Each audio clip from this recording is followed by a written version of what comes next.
Salamlayıram sizi dostlar. Ümid edirəm hər biriniz yaxşısınız.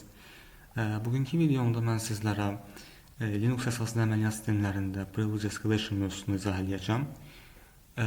İlk olaraq başlayaq Privilege Escalation'ın nə olduğundan və daha sonra isə mən Dragon platformasında olan Linux Privilege Arena labını həll edəcəm və sizə müxtəlif yollar göstərəcəm Privilege Escalation üçün. Ümumiyyətlə Privilege Escalation nədir? Bizim dilə tərcümədə imtiyaz yüksəltmə, səlahiyyət yüksəltmə kimi tərcümə oluna bilər. İki cür ola bilər. Biri horizontal privilege escalation və digəri isə vertical privilege escalation. Horizontal olanında biz sistemə burada şəkildə gördüyünüz kimi Mary istifadəçisi olaraq daxil olmuşuqsa və öz səviyyəmizdə Peter istifadəçisinə keçid etmişiksə, bu olur horizontal privilege escalation. Yox, əgər biz Mary kimi sistemə daxil olub, bizdən daha üstün səviyyəli bir istifadəçiyə, bu ola bilər root və yaxud administrator, daha yüksək səviyyəli bir istifadəçiyə keçid etdiyimiz zaman, bu olur vertical privilege escalation. Yəni, əsas olaraq bunu bilməyiniz lazımdır və biz burada bunu etmək üçün müxtəlif yollar öyrənəcəyik. Bu videoda mən task 11-əcən həll edəcəm və part 2-də isə artıq task 11-dən 19-a kimi həll edib mövzunu yekunlaşdırmağı düşünürəm. İlk olaraq biz maşını başlatmalıyıq və burada VPN-imizi başlatmalıyıq. Daha sonra isə vaxtımızı artıraq 1 saat yenə. Okay. İndi bizə credential'lar verilir. Bunlara aiddir username və password. Username TCM-dir və password isə hacker123-dür. IP-mizi kopyalayıram və SSH ilə hədəf sistemə qoşduram. Burada yes deyirəm. Məndən parol istəyir. Parol isə budur. Burada parol yazılan zaman görsənmir normalda. Yəni mən orada Ctrl-Shift-V etdim və parol yapışdırdım. Deməli burada hal-hazırda biz maşının içindəyik. Bu bizim hədəf maşınımızdır. Hətta bunun adını dəyişim ki, sizə anlamada daha rahat olsun. Hədəf qoyuram bunun adını və digərinin adını isə lab qoymuşam. Bu isə VPN və rekord aldığım səhifədir. Burada gördüyünüz kimi mənim ID-im min ID-sidir və normal istifadəçiyəm sistemdə, adi istifadəçiyəm. İlk olaraq başlayaq task 3-dən. Bu bizim birinci taskımızdır həm də. Deməli, ilk taskda bizdən kernel exploit etməyimiz tələb olunur. Bu nədir ümumiyyətlə? Bu haqda biraz danışaq. Ümumiyyətlə, Linux bir kerneldir və bu müəyyən zamandan bir yenilənmələr alır. Köhnə versiyalarda isə müəyyən boşluqlar mövcuddur. Və hal-hazırda biz həmin boşluğu sömürməyə çalışacağıq. Burada görsənən odur ki, dirty code boşluğu var sistemdə və biz bu boşluğu sömürüb root imtiyazları almağa çalışmalıyıq. Səhv etmirəmsə bu boşluq 2015-ci ildə tapılan bir boşluq olub və daha sonra təbii ki yenilənmələr gəlib və bu boşluq aradan qaldırılıb. Ümumiyyətlə kernel versiyasına necə baxmaq olar? Bunun üçün uname-r komandasından istifadə etməliyik. Direkt ad istifadə edə bilərik. Bu bütün şeyləri bizə gətirəcək. Lakin R etdiyimizdə isə yalnız kernelin nömrəsini əldə etmiş olacaq. Kernel nömrəsini, kernel versiyasını əldə etdikdən sonra bunu kopyalayıram və axtarışa vururam. Burada vuln yazıram və daha sonra burada mən görə bilərəm ki, dirty code adlı bir boşluq var. Bir zəiflik var bu kernel üçün. Daxil olduğumda açılsa, daxil olduğumda burada həmin boşluğu sömürmək üçün kod parçası göstərilib. Bu koddan istifadə edib mən boşluğu sömürə bilərəm, yəni exploit edə bilərəm. Normalda mən bunu sistemə yükləməliyəm, öz sistemimə və daha sonra SCP və yaxud netcode istifadə edərək hədəfə göndərməliyəm. Lakin bu rahatlıq olsun deyə daha öncədən yerləşdirilib hədəfdə və mənə lazım olan sadəcə olaraq həmin yola gedib bu cov.c faylını kompayler etməkdir. Faylı kopyalayıram. Yəni qovluğu kopyalayıram. Qovluğa gedirəm indi. Daha sonra okey. Ls etdiyimdə görürəm ki, burada cov.c faylı var. Bunun içinə baxaq nə varsa. Bu formada bir kod parçası yazılıb. Bu səhv etmirəmsə C dilində yazılıb. İndi biz bunu compiler etməliyik. Compiler gcc vasitəsilə edəcək. Deməli burada gcc yazırıq. cov.c-o cov yazırıq. Okey. Bu opsiyonu da yazmalıyıq. Dash koyuram, bunu yazıram və enter vururam. Gördüyümüz kimi burada cov adlı bir fayl oldu və hal-hazırda biz bu compiler olunmuş faylı runlaya bilərik. ls-l etsək, yəni baxa bilərsiniz ki, runlana bilən bir fayldır bu. /cov yazıram və gözləyirəm ki, bu yəni olsun, çalışsın. Hətta burada da yazıb ki, 1-2 dəqiqə gözləməyə lazımdır bunun çalışması üçün. Bu çalışmadan mən növbəti taskı sizə izah edim. Növbəti task çox da çətin deyil. Sadəcə olaraq sistemdə administrator bəlkə də bir səhv edib və məlumatları istifadəçi adını və parolu faylını açıq formada saxlayıb və biz də sadəcə olaraq oradan məlumatları əldə edirik. Burada myvpn.ovpn faylını oxuyub və daha sonra isə məlumatları əldə edib. Bu biraz gec işləyəcək. Biraz gözləməliyik bunun üçün. Bu kodu analiz etməyiniz yəni məsləhətdir həqiqətən.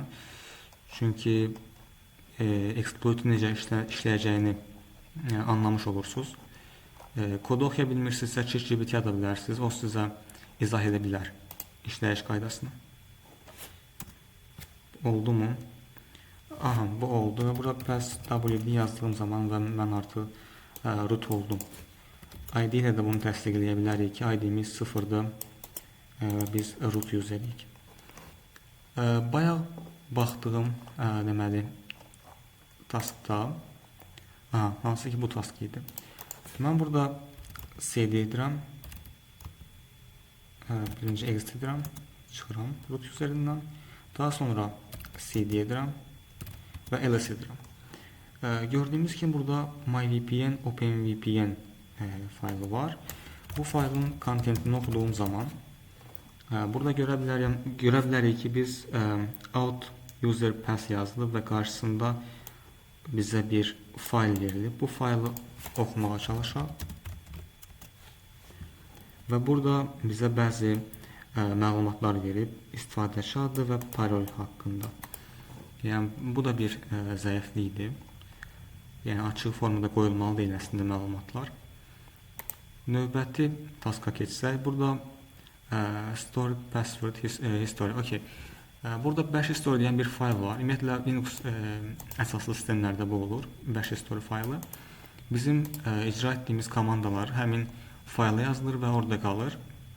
Bunu bəzi CTF-ləri həll edərkən görə bilərsiniz ki, dev nulla yönləndirsinlər. Yəni dev null bir boşluqdur, yəni boş bir fayldır, oraya yönləndirilirsə, deməli bunun için oxuya bilməzlər də, yəni boş olur ki. İndi biz bash history-ni oxumağa çalışacağıq və axtaracağıq ki, orada credential var yoxsa yox. ls-l edirəm. Qarşısında nöqtə var, yəni bu gizli fayl olduğu anlamına gəlir. Cat vasitəsilə oxumağa çalışıram və burada bəzi məlumatlar görürəm. Mənə lazım ola biləcək məlumat isə budur. Burada MySQL-ə qoşulmaq istəyib və user kimi root adı verib, parol kimi isə password 123 yazıb. İndi gəlin yoxlayaq biz password 123 ilə root user ola bilərik, yoxsa yox. Root deyirəm, burada password 123 yazıram. Gördüyünüz kimi artıq root userinə daxil oldu. ID yazdım və ID-im 0-dır, yəni görə bilərsiniz. Exit deyirəm və userdən çıxıram. Növbət taska baxaq. Weak file permissions deyir. Demək, okey. Ümumiyyətlə Linux əsaslı sistemlərdə, yəni ümumiyyətlə bu sistemdə faylların müəyyən icazələri olur. Misal üçün baxa bilərsiniz ki, burada bash history faylıdır və bash history faylında müəyyən icazələr var. Bunlar necə olur da? İndi burada 3 hissədən ibarət icazələr. İlk 3 hissə, yəni birinci hissənin ilk 3-ü aiddir adi üzrə. İkinci hissənin ilk 3-ü aiddir yəni qrupa və sonuncu 3 hissə aiddir bütün userlərə, yəni AZA olaraq gedir bu. Yəni user, qrup və AZA olaraq. Və bunlar da həmin icazələrdir. Read, write və execute indi burada yoxdur. Baxın, məsələn, bunda var, execute yazılıb. Yəni bu fayl icazələri düzgün tərtib olunmalıdır sistemdə. Əgər bu yanlış tərtib olunsa, hansı ki burada yanlış tərtib olunub, bu bizim ümumiyyətlə hakerin prives getməyinə yol aça bilər. İndi burada etc shadow faylına baxır. Böyük ehtimal bunun icazələri səhv təyin olunub. etc shadow faylı nədir desəz, etc shadow faylında istifadəçilər haqqında bəzi məlumatlar saxlanılır və bura daxildir həm də istifadəçilərin şifrələrinin heşlənmiş formaları. Biz əgər bu faylı oxuya bilsək, yəni etc shadow faylını oxuya bilsək, istifadəçilərin şifrələrini əldə edə bilərik. İndi isə gəlin burada ls-l də yazıram və etc shadow yazıram. Gördüyümüz kimi burada etc shadow faylında AZ üçün oxuma icazəsi var. Yəni biz bu faylı yəni shadow qrupuna üzv olmadan və ya root istifadəçisi olmadan oxuya bilərik. Normalda necə olmalıdır desəz, burada məsələn mən ls-l d etsəm etc shadow bu formada olmalı icazələr. Read, write user üçün, read shadow qrupu üçün və digərləri üçün heç bir icazə verilməyib. Amma burada yanlış konfigurasiya olunub bu. İndi biz bu faylı oxuyuruq. Gördüyümüz kimi burada root istifadəçisinin parolunun heşlənmiş formasını görürük.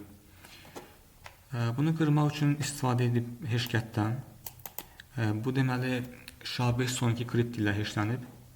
Bundan görə bilərsiniz. $6 dollardan bunu anlaya bilərsiniz. Bunu qırmaq üçün nə idi? Bunu qırmaq üçün unshadow deyən bir alət var. Bir tool var. Həmin tool vasitəsilə passivity faylını və shadow faylını götürüb onları birləşdirib. Daha sonra birləşimdən alınan unshadowed.txt adında fayldakı elə bil ki hash'i qırmağa çalışıb. Gəlin eynisini etməyə çalışaq. Bir saniyə. Cat ilə oxuyaq etc passw faylını. Bunu kopyalayıram. Gəlirəm bura.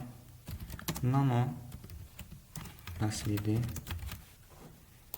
gəlirəm bu yenidən. İndi kopyalayıram shadow faylını.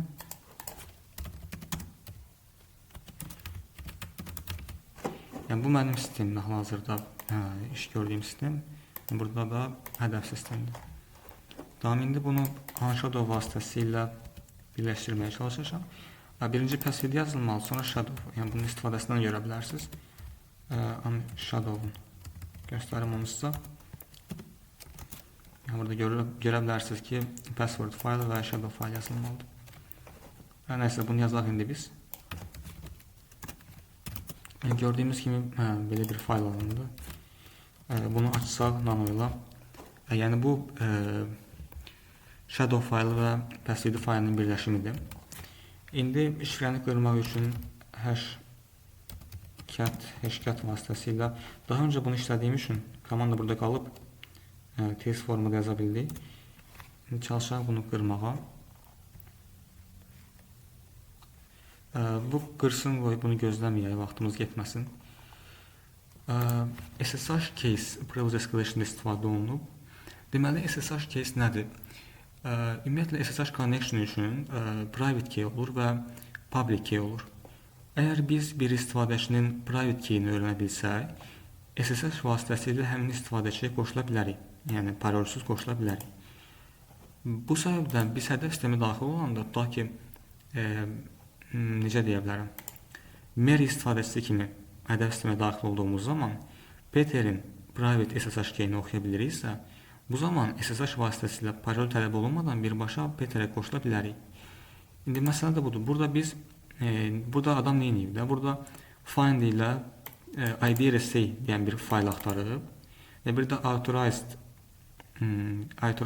case adlı bir fayl axtarıb. Niyə bu faylları axtarıb? Çünki əsasən private key bu fayllarda saxlanılır. Sistemdə bu faylları axtarıb. İndi biz də axtaraq. Bu heşimiz qoy qırılsın. Bunu saxlayacağım. Çünki resurs çox istifadə edir bu. Zaten bunu özünüz etsəz qıra biləcəksiniz. Okay, bunu davam etməyə. Find vasitəsilə deməli axtardım və IDRSA tapdım. Digərini axtarsaq tapmayacağıq. Çünki daha əvvəl axtardığımı tapmamışdım. Okay, indi IDRSA faylı bizdədir. Bu harada yerləşir? Backups'ın içində Super Secret Case adlı qovluqda yerləşir. Gəlin belə edək. Bunu ilk öncə ls-ld deyərək baxaq bunun icazələrinə. Gördüyünüz kimi bu fayl aiddir root userinə və root qrupuna. Əlavə olaraq AZ üçün burada bütün icazələr verilib. Yəni, bu da yanlış konfigurasiya təbii ki, və biz faylı oxuya bilərik indi. Biz faylı oxuyub rootun private keyini əldə etdik hal-hazırda. Bunu kopyalayıram. Gəlirəm öz sistemə. Nano IDRSA deyirəm. Bunu yapışdırıram. Və daha sonra biz IDRSA-nin icazəsini düzəltməliyik. Ümumiyyət düzdürmü? ls-LA düzgün deyil. chmod icazə 600 verilməlidir. IDRSA. Tamam, indi düzəldi icazə. İndi isə SSH vasitəsilə biz userə qoşulmalıyıq, root'a qoşulmalıyıq. Bizə IP lazım olacaq. IP'miz buradadır. Və -i deyirəm, IDRSA deyirəm. Tamam. Gördüyümüz kimi biz root üzərinə qoşula bildik. ID yazıram və görürsünüz ki ID 0'dır, qrup ID də 0'dır. İndi exit edirəm və növbət taska keçirəm. Növbət taskda deməli nədir? Sudo shell escaping. Tamam. İndi bunu izah edim mən sizə nəzəri olaraq. Burada məsələ nədir? Sudo-l nə üçün istifadə edib? Sudo-l istifadə etdiyim deməzdən öncə onu deməliyəm ki, ola bilər ki, sistem administratoru rootun şifrəsini kiməsə vermək istəməsin, hansısa bir, necə desəm, çalışana vermək istəməsin də. Bu zaman sudo ers deyən bir fayl var. Bunu sizə göstərəm. Nano etc sudo ers faylı. Bunu aça bilmədim təbii ki, çünki root icazəsi lazımdır bunun üçün.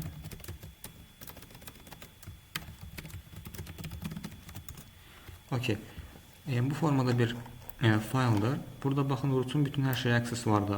Yəni, lakin ola bilər ki, biz istəyək, başqa istifadəçi ilə sudo istifadə edərək hər hansı bir əmri çalışdıra bilsin. Misal üçün find əmridir. İstifadəçi sudo yazsın, lakin ondan şifrə tələb olunmasın. Yəni, şifrə tələb olunmadan hər hansı bir əmri çalışdıra bilsin. Lore dildə desək. Bu zaman biz buna bənzər bir sətir əlavə edə bilərik və onun vasitəsilə bunu tənzimləyə bilərik. Belə yazmanıza ehtiyac yoxdur. Yəni, vsudo yaza bilərsiniz. Sudo, vsudo. Belə yazsaz da bu açılacaq. Yəni, bu formada bir şey. İndi biz sudo ilə ona görə yazırıq ki, həmin o əmrlərə baxa bilək. Hansı ki, biz sudo vasitəsilə parol yazmadan onları istifadə edə bilirik. Gəlirəm hədəf sistemimizə. Sudo -l. Tamam. Burada gördüyünüz kimi bir çox əmr var. Təbii ki, praktika üçün qoyulub bura. Biz öyrənək deyə. İndi bunları GTFobins-dən baxıb etmək olar. GTFobins deyən bir sayt var. GTFobins GT for wins. Bu saytda deməli həmin o əmrlərin, hansı ki burada find, more və s. bu əmrlərin hansı formada istifadə oluna biləcəyi yazılıb priveski üçün. Məsələn, sudo ilə find'in istifadəsi. Məsələn, bu əmri kopyalayıram buradan. Təbii ki, bunu kopyalayıb yapışdırmayın. Bunu öyrənin. Nə üçün biz bunu yazdıq və bunu yazdıqdan sonra biz root oldu. Bunu öyrənmək lazımdır. İndi mən sizə izah edəcəm. Biz find əmrini rootun adından icra etdik sudo ilə. Rootun adından icra edən zaman bizdən şifrə tələb olunmadı. Və bu rootun adından icra olunduğu üçün, yəni bu əmr ümumilikdə rootun adından icra olunacaq da. Və burada exec deyərək 1005 icra etdim. 1005-də bizə shell gətirir. Shell-də rootun adından icra olunur deyə bizə rootun shell gəlir. Yəni burada məqsəd budur. İndi mən enter vursam bizə rootun shell gələcək. Yəni gördüyünüz kimi rootun shell gəldi. ID yazıram. 0 ID. Who am I deyirəm və burada da rootdur. Ümumiyyətlə bu DS işarəsi olanda bu yəni root olduğumuz anlamına gəlir. Yəni əksini görməmişəm hələ ki. Və burada dollar olanda bu adi user olduğumuz anlamına gəlir. Bu formada. İndi sizə maraqlıdırsa digər əmrləri də yoxlaya bilərsiniz. Burada more ilə eləmək olar, less ilə, awk-la, man ilə etmək olar, vim ilə etmək olar. Məşhur find-dır, yəni find ilə çox qarşılaşacaqsınız. CTF-lərdə bundan çox istifadə olunur. Öz qurduğum CTF-lərdə də istifadə etmişəm bu texnikalardan. Bu formada. İndi burada Apache 2 var. Apache 2 ilə birbaşa etmək olmur bu formada. Lakin dolayı yolla etmək olur. Burada olmalıdır o. Bu tasda Apache 2-ni istifadə edib. Deməli, bu nə edir də? Apache 2-nin birbaşa istifadəsi yoxdur. Yəni, burada axtara bilərik. Apache 2 yazıram. Məsələn, yoxdur. Yəni, sudo Apache 2 CTL var. Yəni, yoxdur da. O səbəbdən birbaşa etmək olmur. Amma necə etmək olar? Qaydım bura. Okay. Apache 2-ni istifadə edən zaman biz buna bu əmrə bir konfigurasiya faylı mənimsədə bilərik. Və bunun üçün -f-dən istifadə olunur. Və əgər biz səhv konfigurasiya faylı mənimsətsək, həmin faylı oxumağa başlayır. İlk sətrini oxuyur. Görür ki, yəni konfigurasiya faylı belə ola bilməz də. Bu halda ilk sətri, yəni oxuduğu sətri bizə error kimi qaytarır ki, yəni qardaş, belə bir şey ola bilməz. Bu mənim konfigurasiya faylım deyil. Və biz bundan istifadə edib konfigurasiya faylı kimi etc shadow faylını mənimsədirik. Bunu etdiyimiz zaman etc shadow faylında ilk sətir rootun passwordunun hashlənmiş forması olan sətirdir. Bunu etdiyimiz zaman bizə rootun parolunun hashlənmiş forması geri qayıdır. İndi mən bunu yoxlayacağım. İlk öncə inst edirəm. Sudo apache 2-f etc shadow yazırıq. Enter vurdum. Aha. Gördüyünüz kimi deyir ki invalid command və bizə yəni bütün hash'i qaytarıb. Yəni belə. İndi bu hash'i qırmaq lazımdır. Bu hash'i qırmaq üçün password list istifadə edə bilərsiniz. Rocky kimi. İndi mən hashes saytında yoxlayacağım bunu qırmağı. Hashes.com-da. Yəni bu çox vaxt qırır şifrələri, çətin şifrələri belə. H9S HL7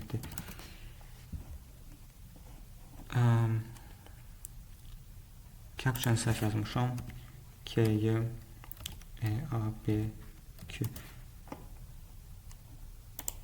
Tamam, şifrəni qırdı. Şifrə gördüyümüz, yəni hash'i qırdım. Hash password 123'dür. Bunu kopyalayıram və root deyirəm. Parol yapışdırıram. Enter vurduğum halda və mən root istifadəçisiyəm. ID yazıram və ID'm 0'dır. Növbəti tapşırığa keçsəm, burada LD preload istifadə olunur. LD preload nədir? LD preload dinamik kitabxanaların saxlandığı yerdir. Komanda, hansısa bir komanda icra olunan zaman onun ehtiyacı varsa həmin o yerdən kitabxana faylı yükləyə bilər. İndi əgər biz komandanı sudo vasitəsilə icra edə biliriksə, Bu zaman necə desəm, burada elde preload yazılıbsa, sudo el yazdığımız zaman, burada elde preload varsa, bu zaman biz öz kitabxana faylımızı yarada bilərik və hər hansı bir əmri, bu əmrlərdən hər hansı birini necə desəm, çalışdıran zaman həmin faylı çağıra bilərik. İndi praktikada daha yaxşı sizə izah edəcəm bunu.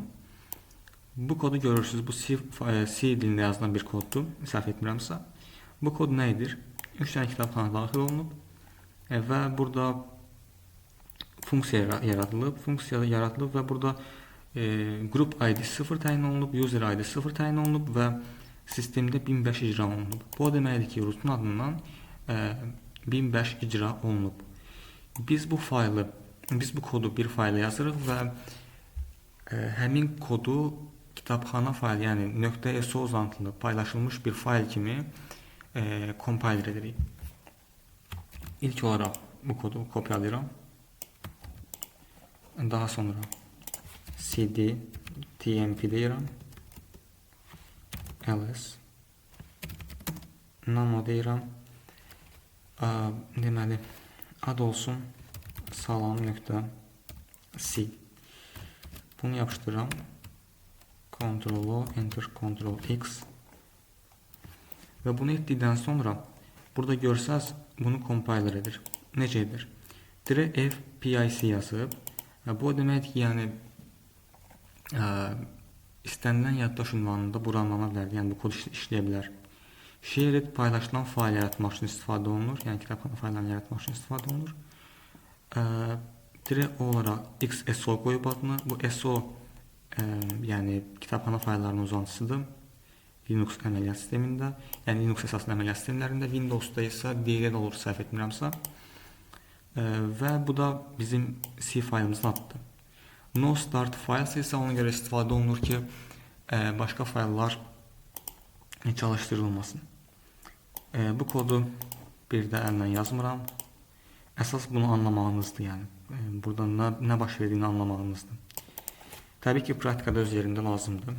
Yazıb öyrənmək lazımdır. Salam.c faylını kopyalayıram. Buraya yapışdırıram. Buraya yapışdırıram. .so yazıram. Tamam, enter vururam. ls etdim və gördüyünüz kimi burada salam.so faylı hazırdır. Daha sonra işlə sudo yazıram. Kopyalayıram bu əmri. Daha sonra əvvələ gəlirəm və buraya yazıram ki ld preload bərabərdir bizim bayaq yaratdığımız so faylı, yəni bu fayl. Bunu yazdıqdan sonra Apache 2 çalışdırılan zaman salam so faylı, yəni kitabxanadan bu fayl yüklənəcək. İndi bunu enter etdim. Olmadı. Yolu düz verməmişik bəlkə. Ola bilər. tmp yazalım. Okey. Yolu tam yazmaq lazım imiş. Gördüyümüz kimi burada biz artıq rootuq. ID-imizə baxsaq, ID-imiz də 0-dır. Başqa task, növbət tasklar artıq dediyim kimi növbəti videoda izah edəcəm sizə. Ümumi olaraq vəziyyətə ələ alsam, biz burada taskların artıq yarısını həll etdik və bir çox bilik kazandığımızı düşünürəm. Əsas burada etməli olduğunuz dərinə getmək və araşdırmaqdır hər şeyi. Misal üçün etc shadow faylını araşdıra bilərsiniz, neçə hissədən ibarətdir deyə araşdıra bilərsiniz və ya passwd faylını araşdıra bilərsiniz. Ondan sonra find'ın işləməyini araşdıra bilərsiniz. Bunlar lazım olacaq. Başqa desəm, məsələn, bu əmrlərin hər birini araşdıra bilərsiniz. Yəni, vaxtı ikən bunları mən də etmişəm. Yəni, kopyala yapışdırmaq sizə tövsiyə etmirəm qətiyyən. Araşdırın ki, bu əmrlər nə işə yarayır. Eyni ilə ld preload haqqında daha çox məlumat əldə etmək istəyirsinizsə, onu da araşdıra bilərsiniz. Bu formada çox sağ olun izlədiyiniz üçün. Növbəti videolarda görüşənədək sağ olun.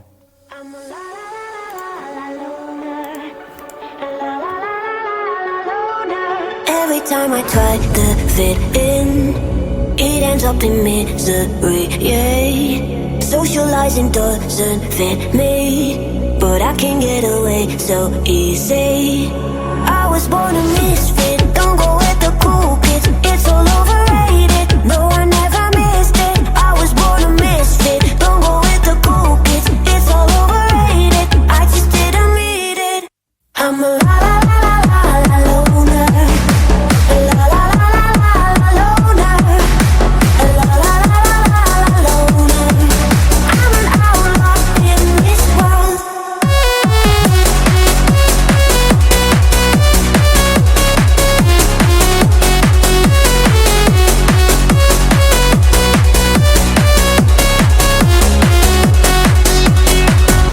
I'm solo dancing on your body, crazy on my own, but all in.